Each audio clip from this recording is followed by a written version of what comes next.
नमस्ते प्रणाम लोग बीच में गाड़ी की कृपा लोग सुनी लोग लाइक सब्सक्राइब शेयर जरूर करेंगे। धन्यवाद। काहे दिल करू भड़वा भागी गयो बैठो बैठो, काहे दिल करू भड़वा भागी गयो बैठो बैठो।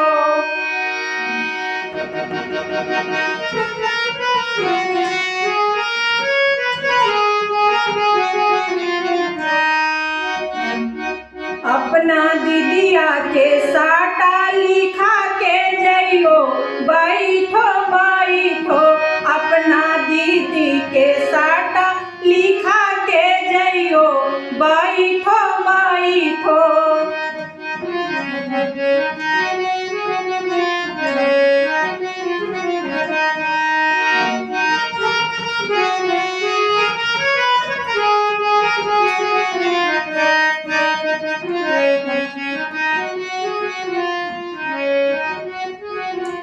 चारा मरद मिली लिखेला साटा बैठो बैठो,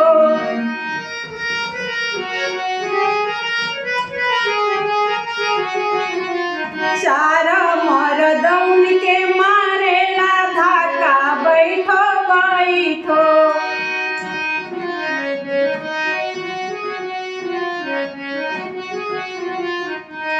काहे समधि साले भागी गयो बैठो बैठो,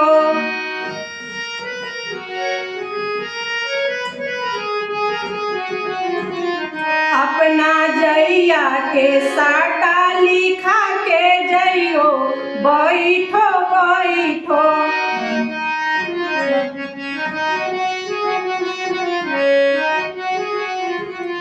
चारी मरद उनके लिखेला साटा की बैठो बैठो।